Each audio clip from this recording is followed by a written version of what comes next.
Muy buenas tardes, yo creo que vamos a ir empezando, son las 8:04.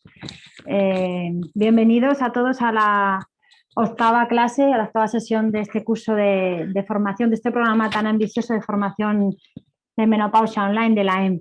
Empezar como siempre por los agradecimientos a la EM en primer lugar por seguir apostando por la formación y por este proyecto tan ambicioso. A los coordinadores, Plácido y Nico, por invitarme a participar en ello, Laboratorios Proquer, y sobre todo a todos vosotros, a los participantes en este curso, que la verdad es que en la época en la que estamos, en la que nos sobra de todo menos tiempo, poder acceder a este curso tan ambicioso, tan largo y tan extenso, pues ya sé que hacéis un esfuerzo superlativo. Así que muchísimas gracias a todos por el interés que mostráis en menopausia.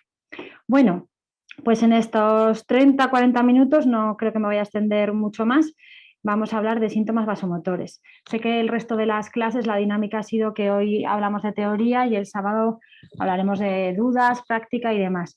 Pero si acabamos pronto y alguien tiene alguna duda puntual, yo estoy encantada de poderla resolver si puedo, si tengo capacidad. Como digo, en esta charla vamos a hablar de síntomas vasomotores, probablemente los síntomas más típicos de la menopausia. Esto es el guión un poco que voy a seguir, qué son los síntomas, por qué se producen, factores de riesgo, diagnóstico diferencial, consecuencias y su valoración. Como veis, es una charla a priori bastante teórica. No voy a hablar nada de manejo terapéutico porque para eso hay unas clases específicas que se va a hablar de todos los tratamientos, tanto hormonales como fitoterápicos, incluso conductuales, del abordaje de la sintomatología menopáusica.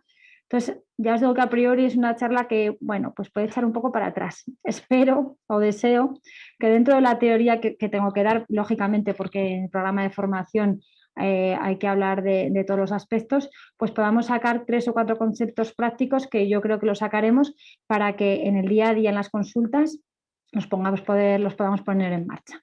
Empezamos con el que son los sofocos. Bueno, pues no voy a descubrir nada nuevo. Los síntomas vasomotores, no los sofocos, perdón, los síntomas vasomotores comprenden los sofocos, generalmente más de predominio diurno, sudoraciones, y los sudores nocturnos. Es decir, los dos, tanto sofocos diurnos como nocturnos, se engloban dentro de lo que llamamos síntomas vasomotores.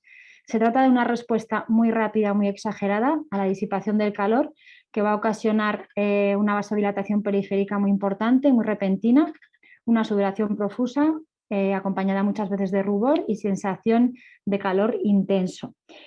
Puede comenzar ya antes de la menopausia, a menudo, en este caso, en la transición a la menopausia y muchas veces antes de la menstruación, porque ahí es cuando hay una disminución más marcada de los estrógenos circulantes. Y en este caso, en las mujeres que tienen la transición a la menopausia con sintomatología, se incrementan en la menopausia y en la posmenopausia. De tal manera que casi el 80% de las mujeres que están en la transición en la menopausia van a sufrir grados variables de sintomatología vasomotora. Y además puede aparecer, como digo, en cualquier momento del día o de la noche. Los dos conceptos, tanto de sofocos diurnos como sudores nocturnos, se engloban dentro de lo que llamamos la sintomatología vasomotora, con lo cual es el concepto que voy a utilizar durante toda la charla. ¿Cómo lo refieren las pacientes? Bueno, pues lo refieren como una sensación muy repentina de calor, de un calor muy interno que viene de dentro del cuerpo, acompañado de enrojecimiento, de sudor, muchas veces palpitaciones posteriores, una sensación como de angustia, aquí en Aragón decimos de mala gana, pues una sensación ahí de no encontrarse bien. Generalmente es un calor que se nota no por todo el cuerpo, sino generalmente de cintura para arriba, en el tercio superior, y es muy típico el tórax, cuello y la cabeza. Aunque por estudios de termografía o pletismografía, especialmente hay un cambio de temperatura en las extremidades, más distales, en las manos y en los pies.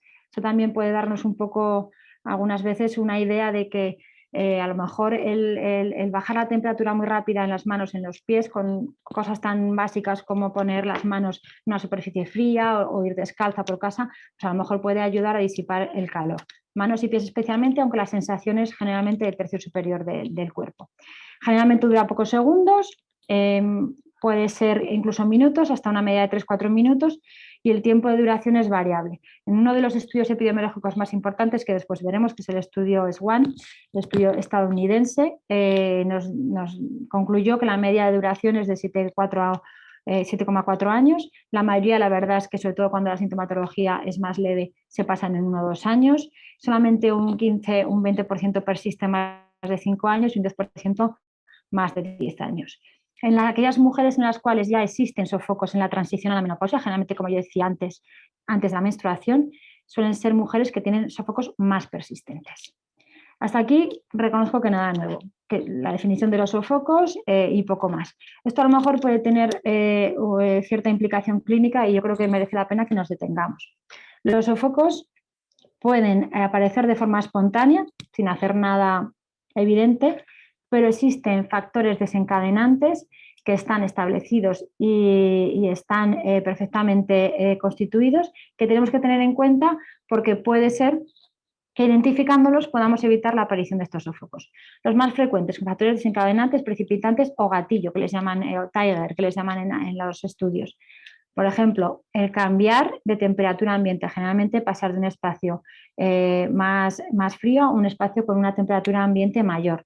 El estrés es un factor de gatillo, un factor desencadenante muy importante. El incluso poder enfrentarte a una situación de cierta vergüenza, el tener que hablar en público, muchas veces en ese caso aparecen los sofocos. El alcohol, que es también un factor, no me estoy refiriendo a factores de riesgo, sino a factores desencadenantes que pueden ocasionar la aparición de los sofocos. El alcohol en este sentido también. Bebidas calientes, sopas, purés, infusiones, comidas calientes por la misma razón, aumenta un poquito la temperatura interior y puede ser que aumente la probabilidad de que se desencadene un síntoma, un sofoco o un sudor nocturno, si es por la noche.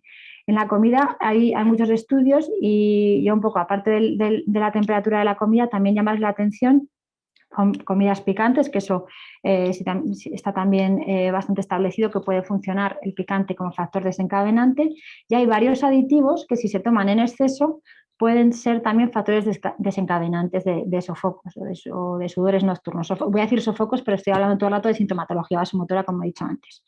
Uno de ellos es el glutamato de sodio, es un aditivo alimentario que en las etiquetas aparece como el E621, es un potenciador del sabor puro y duro, es muy habitual en alimentos procesados, por ejemplo, pues gusanitos, todo lo que sepa mucho.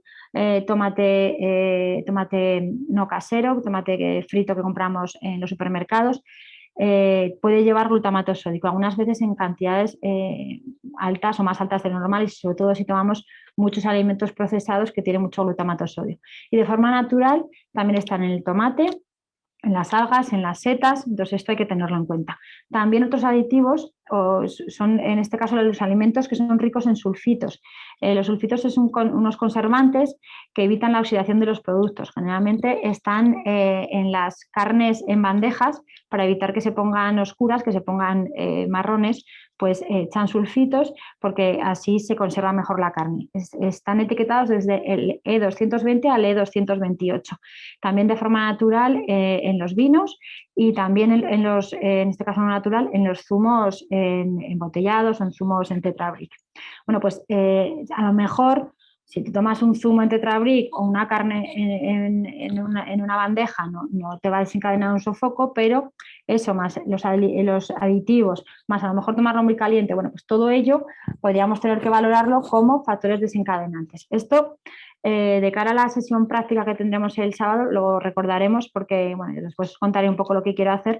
Los factores desencadenantes, factores gatillo no se tienen muchas veces en cuenta y yo creo que en la práctica clínica la mujer debería tenerlos en cuenta para saber qué factores se podrían identificar como para que ellas supusieran un factor desencadenante de aparición de los sofocos. Pasamos al número 2, ¿por qué se producen? Esta sí que es la parte más de fisiología pura dura, un poco más teórica, pero hay que decirla. Intentaré hacerlo muy sencillo, van a ser 4 diapositivas. La primera vez que un científico, un médico, empezó a pensar en que había unas mujeres que tenían ciertas clínicas de sofocos asociadas a la menopausia, él lo identificó como un aumento de la sensibilidad a la adrenalina de las mujeres que tenían una insuficiencia ovárica. Bueno, en realidad lo que ahora está contemplado es que se trata de que hay pequeñas elevaciones en la temperatura corporal central que van a dar lugar a elevaciones de temperaturas periféricas, sobre todo, como antes os decía, manos y pies, que van a ser las responsables de esa sensación tan importante de calor. Y no es tan importante en sí medir la temperatura en las manos y en los pies en ese momento, sino ver la tasa de cambio de temperatura periférica del estado basal al estado de sofocos. Y esto es lo que se relaciona especialmente con la gravedad de la sensación. Es decir, no tanto con la frecuencia, sino si es un sofoco más intenso o más leve. El aumento de temperatura periférica se produce porque hay una mayor irrigación de los tejidos y mayor vasodilatación, con lo cual el sistema nervioso autónomo es fundamental en este sentido, y además hay una disminución de la temperatura central. Si medimos la temperatura en el recto, en los tímpanos, proporcionalmente está disminuida para intentar compensar. La sensación de enrojecimiento suele coincidir con una pequeña elevación de la frecuencia cardíaca que rápidamente vuelve a la normalidad. Cuando ocurren la sintomatología vasomotora en la menopausia, se ha visto que hay una alteración en el mecanismo de regulación de la temperatura. Y todo el mundo decimos, ¿y por qué se producen? Bueno, pues porque bajan los estrógenos por la menopausia, pero ¿por qué? Exactamente, ¿qué relación tiene la sintomatología vasomotora con los estrógenos? Porque realmente la relación no es lineal, o sea, no es una relación causa-efecto directa. Porque si no, por una parte, veríamos que la sintomatología no cedería con el tiempo. Con el tiempo, los niveles de estrógenos son igualmente bajos, incluso van a menos. Sin embargo, la sintomatología va a mejorar. Se ha visto además que el cerebro es sensible a los estrógenos, está claro, pero no existe una relación directa ni con el nivel de estrógenos circulantes, como os digo, pero tampoco con el nivel de estrógenos en líquido cefalorraquídeo en el cerebro cuando existe un subidón, un sofoco. Parece que sobre todo ya no tanto es con el nivel directo, con el nivel absoluto, sino con la tasa de cambio o con la relación en la disminución de los estrógenos en la transición en la menopausia. Por eso en las menopausias quirúrgicas son menopausias con mayor sintomatología. Pero se necesita una impregnación estrogénica previa, porque si tuviera esto que ver sobre todo con el nivel de estrógenos absolutos, por ejemplo, las mujeres con disgenesias gonadales tendrían sintomatología y sin embargo no la tienen. Es necesario una impregnación hipotalámica previa estrogénica. Y sobre todo, aunque sí que desde luego los estrógenos modulan y muchísimo la aparición de los sofocos, muchísimo, también parece que tienen relación con el incremento de la FSH, con la disminución de la hormona antimuleriana y sobre todo con un centro hipotalámico de liberación pulsátil de la LRH, que está relacionado anatómicamente con los núcleos anteriores y preópticos que controlan la temperatura. Es decir, a modo un poco de conclusión, desde luego los estrógenos influyen muchísimo, pero no directamente y no es el nivel de estrógenos lo que más condiciona, y sí que tiene que ver mucho las gonadotropinas, FSH y LH. Para que haya una buena regulación de la temperatura corporal es necesario que haya un equilibrio entre estos tres pilares: el centro termorregulador hipotalámico, los mensajes neuroquímicos que va a producir, es decir, en este caso los neurotransmisores, sobre todo serotonina y norepinefrina, y el sistema vascular periférico, que es el que, gracias al sistema nervioso autónomo, va a regular la temperatura periférica. Y todo esto, desde luego, modulado, como digo, por las hormonas. Pero como nombro, no es una causa directa con las hormonas, porque tiene que haber muchos otros factores. Para que exista una buena termorregulación, tiene que existir, como os digo, el equilibrio entre el hipotálamo, la producción de calor y la pérdida de calor de los compartimentos periféricos en este caso. Se habla de zona termoneutral o de confort térmico cuando nosotros no notamos ni frío ni calor, es decir, cuando este equilibrio es claro y uno no nota la temperatura, está bien. Niveles de temperatura por encima darían lugar a un sudor o sofoco, y por debajo de este umbral de la zona termoneutral daría lugar a un escalofrío o sensación de frío. Bueno, pues en mujeres sintomáticas con sintomatología vasomotora se ha visto que esta zona de confort, esta zona termoneutral, está disminuida, está estrechada, con lo cual el umbral superior está más abajo y el inferior está más arriba. ¿Y por qué? Pues por los esteroides gonadales, efectivamente por los estrógenos, pero sobre todo por la función que los estrógenos tienen y por la relación que tienen con los neurotransmisores, especialmente serotonina y norepinefrina. La serotonina es un neurotransmisor que tiene muchísimas funciones: el estado de ánimo, del sueño, modula el rendimiento cognitivo, En la menopausia, la disminución de los estrógenos condiciona una disminución de la serotonina y de las endorfinas, y esto condiciona un aumento de la norepinefrina, que es la que está más relacionada, el neurotransmisor más relacionado con el descenso o con el estrechamiento de la zona termoneutral, de esta zona de confort térmico.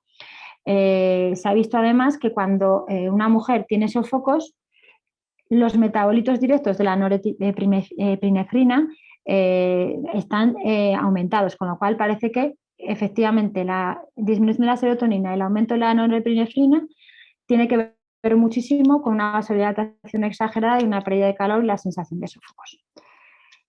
Además de todo esto, sofocos producidos por las hormonas, serotonina, norepinefrina, existe una nueva vía de fisiopatológica que parece que quiere y que parece que está demostrando que también existe ciertas connotaciones de otro tipo, que es la vía de las neurocininas. Existen una serie de neuronas, que son las neuronas quispectina, neuroquinina B y dinosfina, que son productoras de la neuroquinina. La neuroquinina es un neuropéptido hipotalámico en el cual actúa en los núcleos preópticos y anteromediales del hipotálamo, que se asocia mucho al déficit estrogénico, hay mayor producción a menor producción estrogénica, que regula además la LH y la FSH. Acordaos que también antes decíamos que tiene que ver mucho con la producción de la sintomatología vasomotora, y se ha visto que esta vía ejerce un efecto termorregulador muy importante a través del sistema nervioso autónomo. De tal manera que si infundimos de forma intravenosa neuroquinina B en las mujeres menopáusicas y premenopáusicas, se induce sofocos de una forma muy exagerada y muy aguda. Y si lo bloqueamos, parece que hay una disminución muy rápida y también muy aguda en los sofocos. Es decir, que estas son unas vías que van a ser dianas no en un futuro ya, sino en el presente actual, terapéuticas, que van a intentar bloquear esta unión de la neuroquinina con su receptor para cortar esta vía patógena de producción de alteración de la termorregulación. Entonces, en global, y con eso termino, la fisiopatología de los sofocos es compleja, tiene que ver mucho con las hormonas, pero muchísimo con los neurotransmisores y con los neuropéptidos hipotalámicos, y por eso existen diferentes llanas terapéuticas que en la práctica clínica se están ensayando, se están utilizando y vienen en el futuro, pero ya vienen en el presente. Y una vez que pasamos la parte más dura de la charla de la fisiopatología, ¿cuáles son los factores de riesgo para que aparezcan sofocos o clínica vasomotora?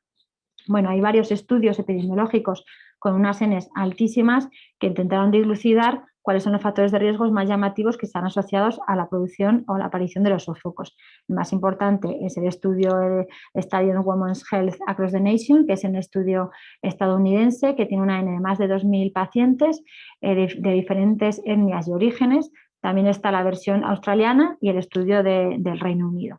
Bueno, pues en estos tres estudios, que son los más importantes, se determinó, en primer lugar, que uno de los factores más importantes de riesgo, no gatillo, sino de riesgo de aparición de la sintomatología vasomotora es indudablemente el tabaco.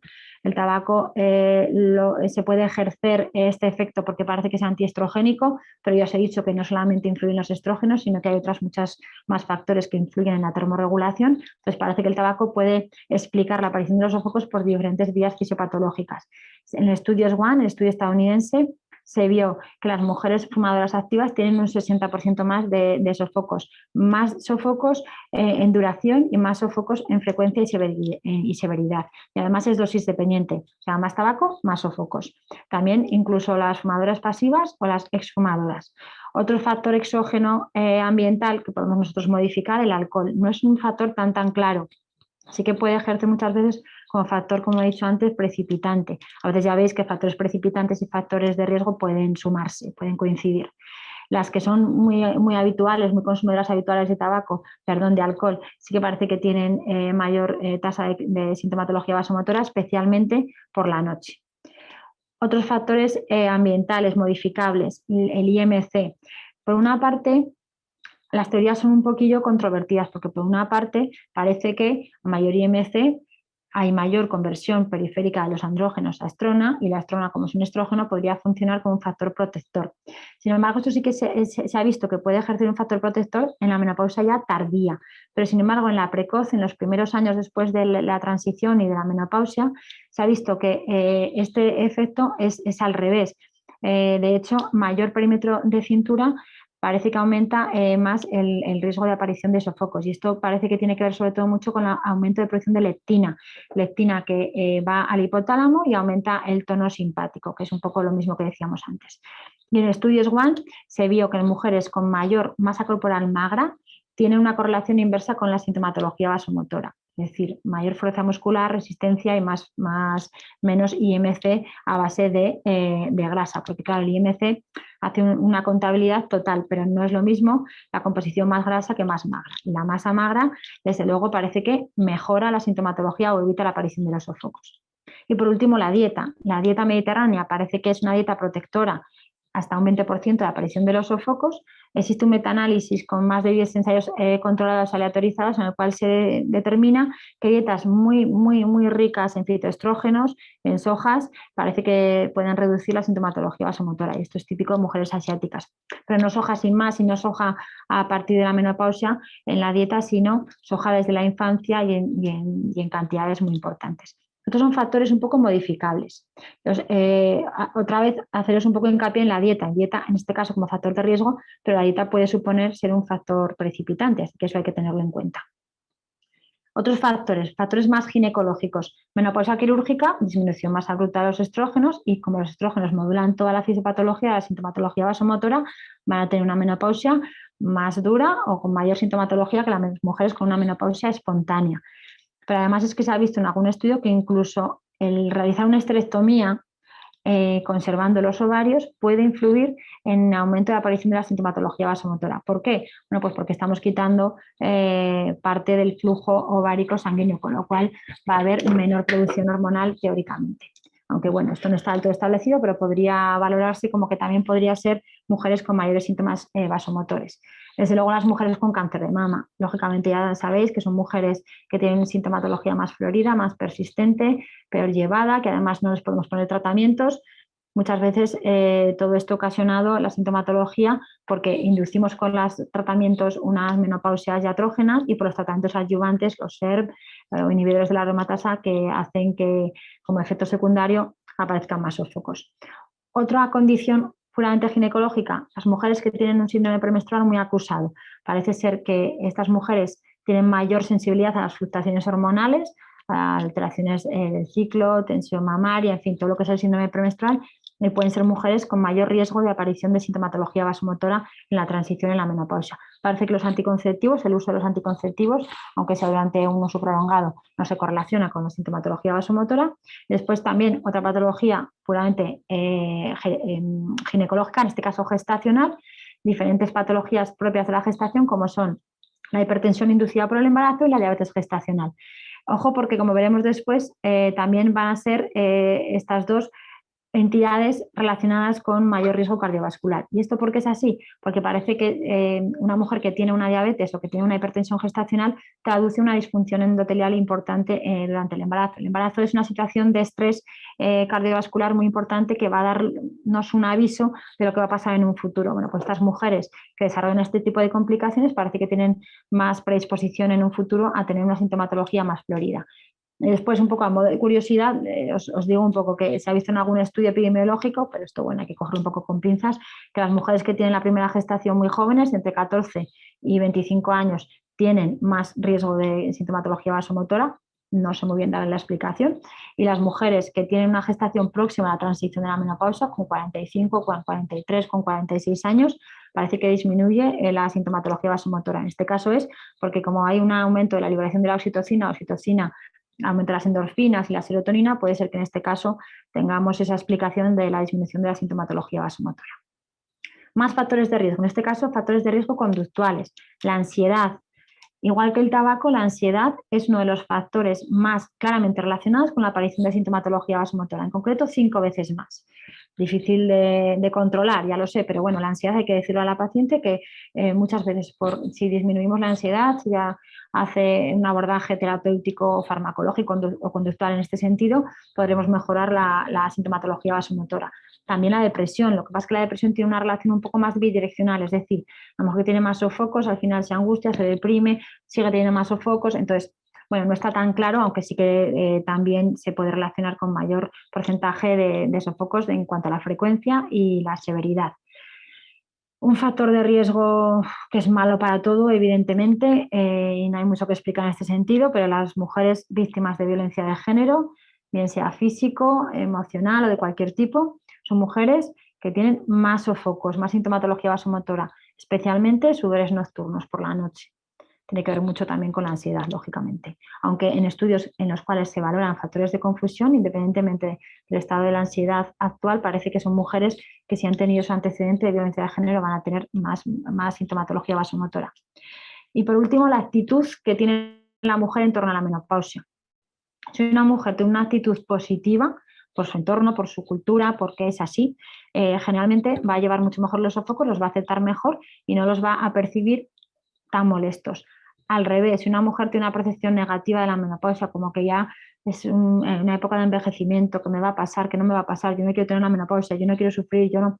Bueno, pues estas actitudes más negativas no son actitudes que le vayan a proteger de sufrir precisamente la sintomatología vasomotora, que muchas veces será más acusada. Y por último, el menor nivel educativo. Mujeres con mayor niveles de educación parece que tienen sintomatología más limitada.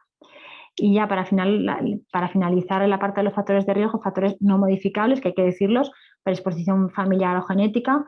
Muchas veces las mujeres nos dicen, sí, mi madre tuvo la menopausia también con mucha sintomatología. Bueno, eso no está del todo establecido, pero sí que hay una serie de alteraciones genéticas, de polimorfismos de genes implicados en la síntesis, el metabolismo y en la producción de receptores hormonales que están en el cromosoma 4, que parece que cuando hay esta alteración genética son mujeres que tienen una sintomatología mucho más importante, más acusada y más persistente.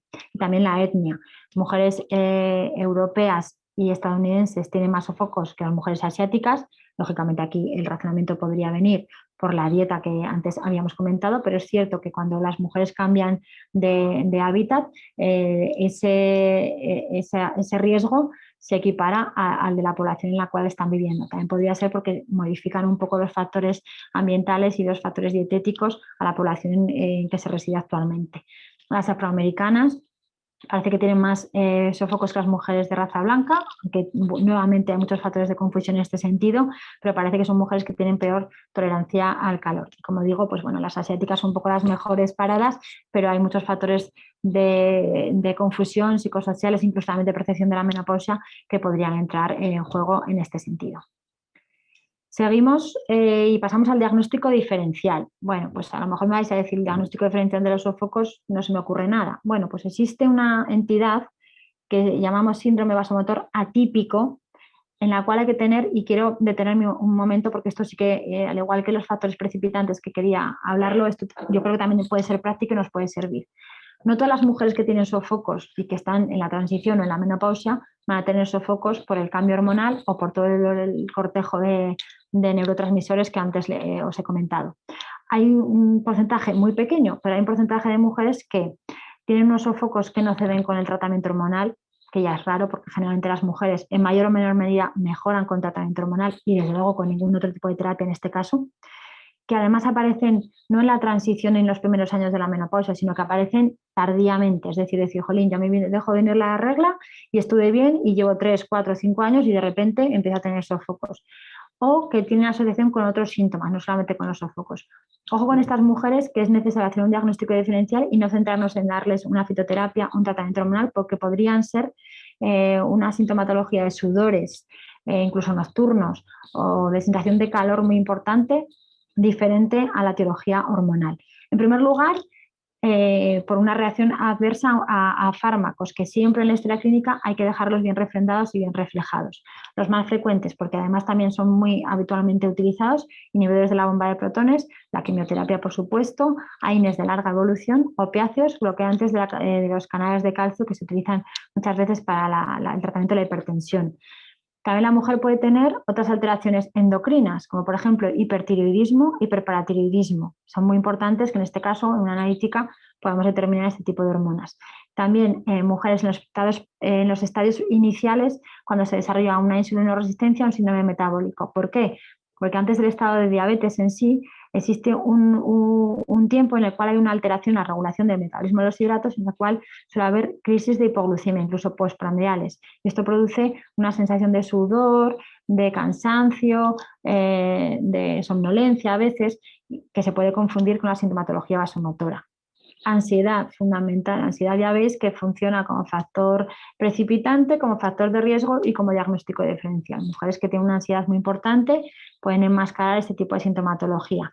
Pero también tumores, que son, esto ya es muy raro, pero hay que tenerlos en cuenta, como por ejemplo insulinoma, por lo mismo, porque hay una disminución en la regulación del metabolismo de la glucemia con tendencia a la hipoglucemia, feocromocitoma, síndrome carcinoide con la producción de neuropéptidos y de activación importante del sistema nervioso autónomo. Generalmente son tumores del tracto digestivo o también tumores bronquiales, a veces incluso en el estadio en el cual ya ha metastatizado al hígado. El carcinoma medular de tiroides también entraría dentro del diagnóstico diferencial. Para gangliomas, que son tumores rarísimos generalmente en el cuello que secretan catecolaminas, esto ya es muy raro, carcinoma de células renales. También enfermedades hematológicas como la mastocitosis, que es una enfermedad también muy rara que es necesario descartar, gamapatía monoclonal o leucemias linfomas. Y otras infecciosas como por ejemplo una TBC o cualquier infección que da un cuadro de febrícula mantenida y eso da la sensación de calor, de rubor. Desde luego no quiere decir que ahora nos pongamos en la consulta a buscar tumores o a buscar leucemias o a hacer placas de tórax para ver si hay una TBC. Desde luego que no, lo más frecuente es lo más frecuente. Y una mujer en la perimenopausia que tiene sintomatología vasomotora, casi seguro va a ser debida a la transición hormonal y a toda esta explicación que antes dábamos. Pero no dejemos de lado que hay otro tipo de patologías que no se nos pueden pasar, que tenemos que descartar con una anamnesis muy cuidadosa, con una analítica completa que lleve hormonas de tiroides, paratiroides, que lleve una serie en roja, una bioquímica completa para diagnosticar otro tipo de patologías que en última instancia, si no vemos nada y la mujer no mejora con nada, incluso alguna prueba de imagen, una ecografía, un escáner es necesario hacer. Bueno, estos son, yo creo que las más frecuentes, ya digo que son rarísimas, pero todos en alguna vez, a lo largo un poco de nuestra historia en la consulta de menopausia, alguna de estas veremos. Entonces, sobre todo, pues eso, que no se nos escapen y que no se nos olvide que existe otra causa de sintomatología muy similar a la sintomatología vasomotora. Y seguimos con las consecuencias de los sofocos o de los síntomas vasomotores. Pues yo diría un poco fundamentalmente que son tres. En primer lugar, la que se nos viene a la cabeza a todos es la calidad de vida. La calidad de vida relacionada con la salud. Es decir, una mujer que tiene mucha sintomatología va a tener una calidad de vida disminuida. Pero también hay otro tipo de consecuencias que son importantes que nos tienen que servir de aviso para nosotros, para que una mujer que tiene una sintomatología muy importante los tengamos en cuenta y no se nos puedan escapar este tipo de riesgo. En este caso, riesgo cardiovascular y pérdida de masa ósea. Empezamos por lo primero, la pérdida de calidad de vida, y aquí no me voy a entretener porque sí que hay una clase también especial para hablar de la calidad de vida en la menopausia, pero sí que decir que la calidad de vida en la menopausia lógicamente es multifactorial, depende de muchísimos factores, pero sobre todo en los primeros años de la menopausia la parte que más influye en la calidad de vida va a ser la sintomatología vasomotora y sobre todo a lo largo del día, pero sobre todo por la noche, porque la alteración de la calidad del sueño influye muchísimo en la calidad de vida. Hay otra sintomatología que puede influir en la menopausia, lógicamente, pero quedaos con que en los primeros años de la menopausia esta calidad de vida relacionada con la salud tiene que ver muchísimo con la sintomatología vasomotora, que es la que más impacta en estos términos de calidad de vida y que además las mujeres que son muy sintomáticas son las que nos van a pedir tratamientos más intensos, en este caso tratamiento hormonal para disminuir la sintomatología. Y tenemos muchas medidas para medir la calidad de vida. Les voy a mostrar una, que os digo que no me voy a entretener mucho porque habrá una clase, pero sí que las quería nombrar. Una es la escala de calidad de vida, la MENCOL, que es una escala muy antigua, del siglo pasado. En principio tenía 29 ítems, en 2005 se asociaron alguno más, ahora tiene 32. Las respuestas son binarias, sí y no, y después se da una escala numérica, del 0 al 6. Hay diferentes dominios: vasomotor, psicosexual, física y sexual. Esta es un poco la escala de calidad de vida que vais a ver en los estudios que probablemente a nivel mundial más se utiliza. Pero claro, si hablamos de calidad de vida y estamos en España, hay que hablar de la Cervantes. Y vuelvo a decir que no me voy a entretener, pero es una escala de calidad de vida relacionada con la salud en la menopausia. Es más corta, tiene 16 ítems y además La podemos utilizar en formato app, como a lo mejor ya sabéis, en la aplicación Mi Menopausia, la mujer se la puede bajar, puede rellenar y puede ver con los parámetros normalizados y las curvas de normalización que tenemos ahora, que están recientemente publicadas, puede saber si la calidad de vida con respecto a las mujeres españolas está bien, la tiene baja o la tiene normal, en fin, es algo muy práctico. Pero como os digo, la calidad de vida no me voy a entretener, pero sí decir que, lógicamente, mayor sintomatología va a empeorar la calidad de vida de las mujeres en la menopausia.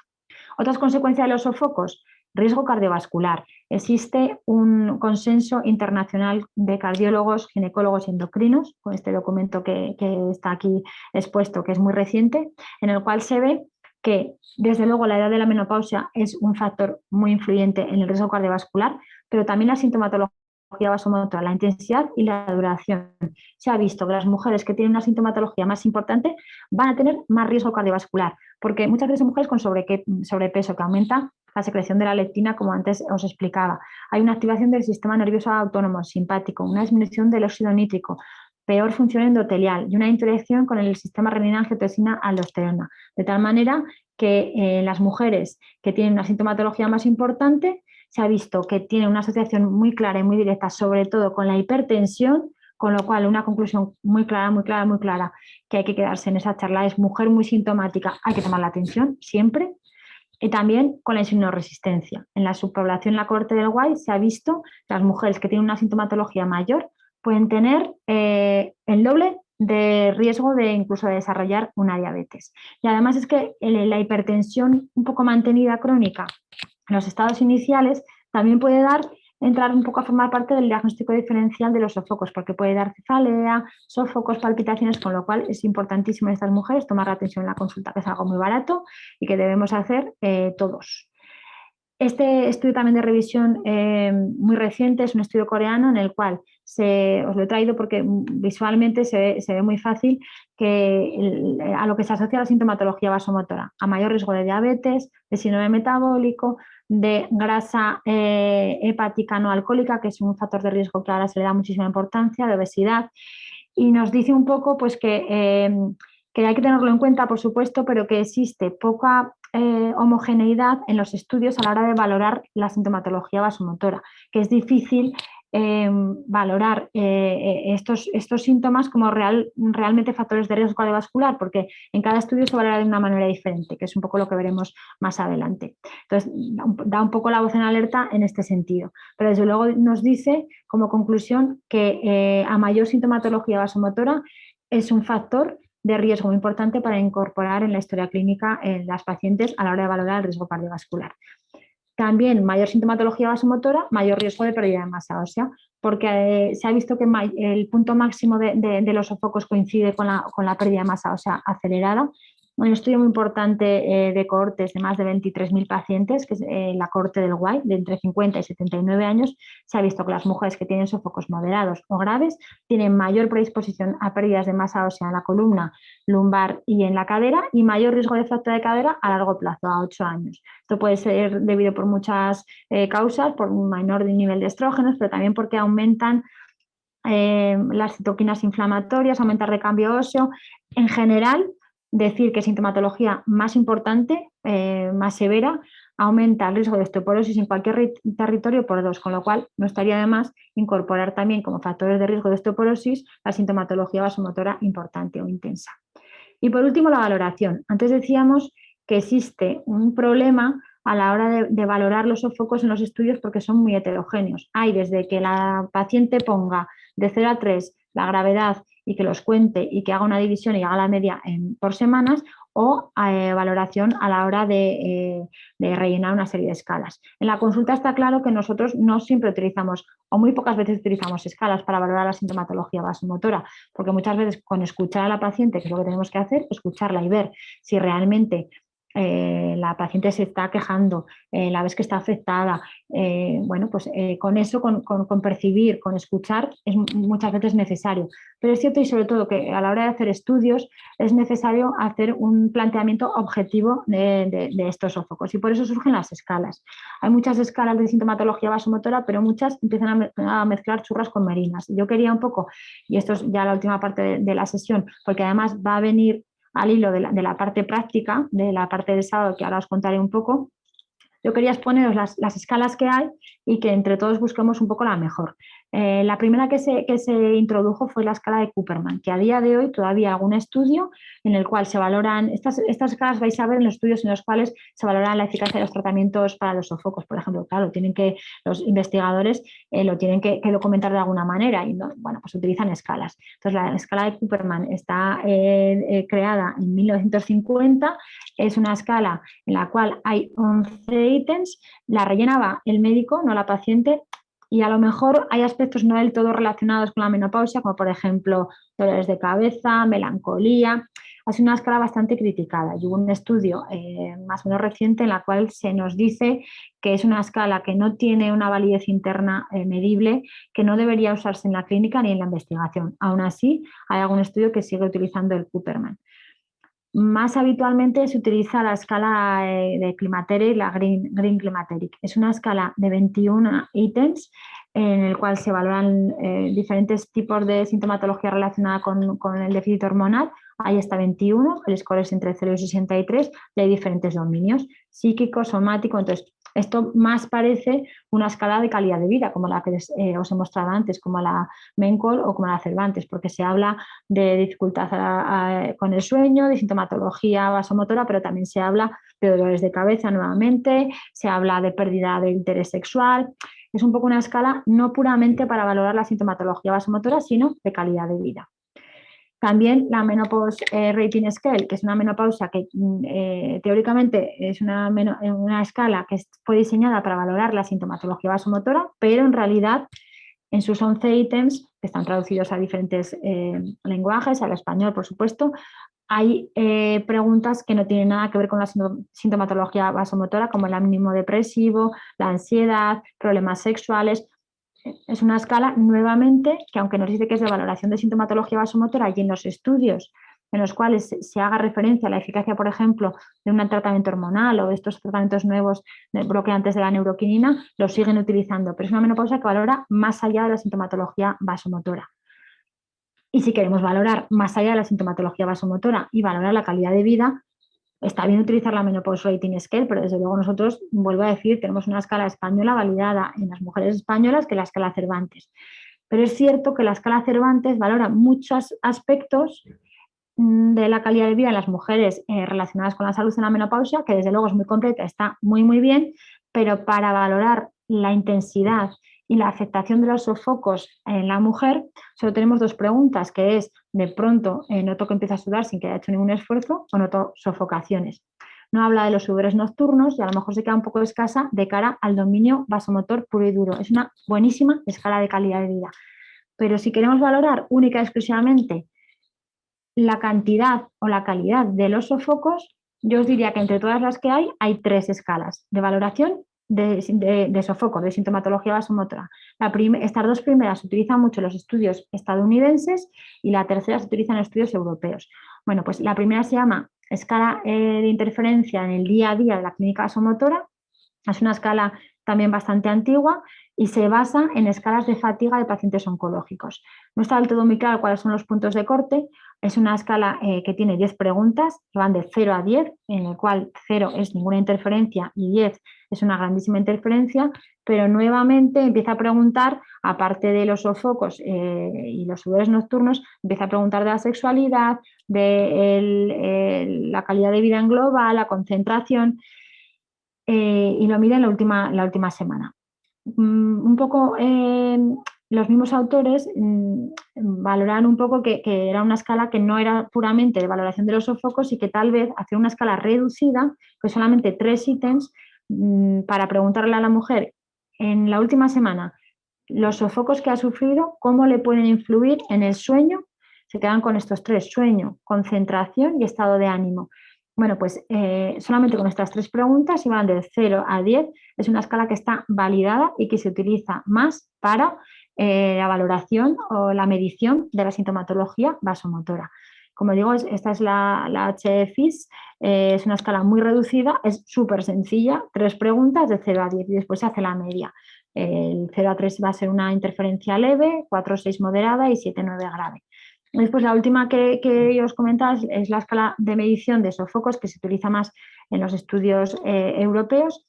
Es una escala bastante antigua, es de medición de frecuencia y de la afectación del impacto de los sofocos en la mujer. También de la última semana, y les dice también, en este caso no del 0 al 10, pero bueno, del 1 al 10, cómo ha influido los sofocos en la última semana con respecto, o sea, si esto ha supuesto un problema para ellas o ningún problema, o un problema muy importante, si ha supuesto una angustia, un distrés, y cómo interfiere en el día a día en las rutinas que realizan los sofocos y los sudores nocturnos, ambas terminologías. Y estas dos escalas, que son escalas que son muy sencillas, son las escalas que están más valoradas o mejor valoradas en los estudios a la hora de valorar si un tratamiento, una intervención terapéutica puede ser eficaz o no en la disminución de la sintomatología. Bueno, pues ¿cuál elegir de estas tres? Bueno, la primera, que es la Daily, es, como os decía, es más amplia y parece que no aborda solamente el tema de los sofocos, sino más, pero estas escalas cortas, estas dos escalas cortas de 3 ítems cada una, son escalas que están muy validadas, muy consolidadas, y que además en un estudio reciente en 2019 se ha visto que ambas escalas tienen un alto nivel de fiabilidad y confianza para valorar el impacto de la sintomatología vasomotora en las mujeres, que además están validadas en las mujeres con y sin cáncer de mama, algo que yo considero que es una ventaja. ¿Y por qué me centro tanto en las escalas? Bueno, pues así, para introducir un poco la sesión del sábado, y con esto termino, y solamente unas conclusiones. Existen muchas escalas de calidad de vida, porque es cierto que es muy importante medir la calidad de vida en las mujeres relacionadas con la salud en la menopausia, pero existen pocas o ninguna, yo creo que ninguna, escala en la cual la mujer pueda registrar sus sofocos y hacer una especie de diario de sofocos, que es lo que yo os voy a proponer hacer el sábado. Si sabemos que existe una serie de factores de riesgo, pero sobre todo existe una serie de factores predisponentes, efectos Tiger, que aumenta el riesgo de aparición de los sofocos, igual que las mujeres que tienen clínica miccional, urgencia, pueden apuntar las veces que tienen escape, cuánto han bebido, qué estaban haciendo. Bueno, pues si ideáramos un diario en el cual la mujer tuviera un registro de los sofocos que tiene todo el día, de los despertares que ha tenido por la noche, qué había comido, qué estaba haciendo y cuál es la escala de valoración, una de estas dos, de los sofocos en este día, yo creo que podemos tener una aproximación más completa de cómo afecta la sintomatología a la mujer y si existe algún factor que en esta mujer en concreto podamos evitar para disminuir los sofocos. Entonces, yo es un poco lo que os voy a proponer para el sábado, y quería que entre todos lo hiciéramos y pudiéramos incluso hacer un grupo de trabajo en este sentido, y que si podemos tener un diario de registro de sofocos que nos guste a todos y que lo podamos poner en práctica, bueno, pues igual incluso en algún momento, pues si vemos que va bien y tiene aplicabilidad práctica en la consulta del día a día, lo podemos publicar, o yo qué sé, lo podemos instaurar como algo para pasarlo online, a ver qué le parece. Bueno, esto ya para el sábado. Fin, para concluir, ¿qué son los sofocos? Todos sabemos lo que son los sofocos, porque se producen por las hormonas, por el déficit de hormonas de estrógenos, por la LH y la FSH, por los neurotransmisores, serotonina, norepinefrina y las neurocininas, que cada vez vienen apoyando con más fuerza tratamientos dirigidos en este sentido. Los factores de riesgo, que son muy importantes a valorar en la historia clínica y a decírselo a las pacientes para que los tengan en cuenta, sobre todo los modificables. Ante sintomatología atípica es necesario hacer un diagnóstico diferencial y exclusión de otras causas que son muy raras, pero tenemos que tener en la cabeza. Y consecuencia de los sofocos, desde luego, la calidad de vida y lo mal o bien que van a estar las mujeres, pero sobre todo también tener en cuenta el riesgo cardiovascular, y es nuestra misión hacer labor de prevención en este caso, riesgo de osteoporosis, y las escalas de valoración, que son un poco las que quería yo que desarrolláramos un poco más el sábado. Y yo no tengo nada más que decir, que yo creo que ya os he hablado bastante, os he dicho que va a ser 30-40 y son y 50. Así que yo creo que con esto daros las gracias por la atención, y no sé si hay alguna pregunta. A ver, yo creo, si trato el dirigido, disminuye el riesgo. Si trato el síndrome vasomotor, disminuye el riesgo. Pues, ay, espera, que se me ha ido. Probablemente sí, pero claro, hay que tener ahí en cuenta un poco otros factores de riesgo, o sea, porque no solamente el síndrome vasomotor va a ser un factor de riesgo importante cardiovascular, sino que también lo va a ser la edad, los hábitos de vida y demás. Entonces, lógicamente, el disminuir la sintomatología vasomotora le va a ir bien a la calidad de vida de las mujeres. El impacto positivo en el riesgo cardiovascular no está del todo establecido, pero nos debe servir como una señal de aviso de que esa mujer hay que hacer labor de prevención y que en esa mujer hay que hacerle pues, una toma de tensión, una analítica y demás. Tenemos un proyecto de criterios de elegibilidad de la EM en el cual se va a determinar muy bien, con criterios muy claros de evidencia, la evidencia que hay en tratar mujeres incluso tienen factores de riesgo aumentado cardiovascular y el tratamiento hormonal en este caso. Los sintomatología vasomotora, salud desde Portoviejo, saludos, jolín, qué lejos. La sintomatología vasomotora es el mayor síntoma que padecen las pacientes. ¿Cuál es el mejor tratamiento para los mismos? Ya os digo que va a haber 2 charlas o 3 específicas del tratamiento. Desde luego la sintomatología que afecta a la calidad de vida, sino de contraindicación, es el tratamiento hormonal, hoy en día. A lo mejor cuando salgan los inhibidores de la neurocinina y veremos que son muy eficaces, por el momento esto está en estudio y hoy en día la reina de las terapias es el tratamiento hormonal. Me parece muy buena idea del registro, muy bien, pues entonces, y me parece muy interesante, pues eso, yo creo que sí, que lo dejamos aquí y os emplazo el sábado y hacemos entre todos un registro de un diario y a ver si esto puede tener aplicabilidad práctica. Muchísimas gracias, hasta el sábado.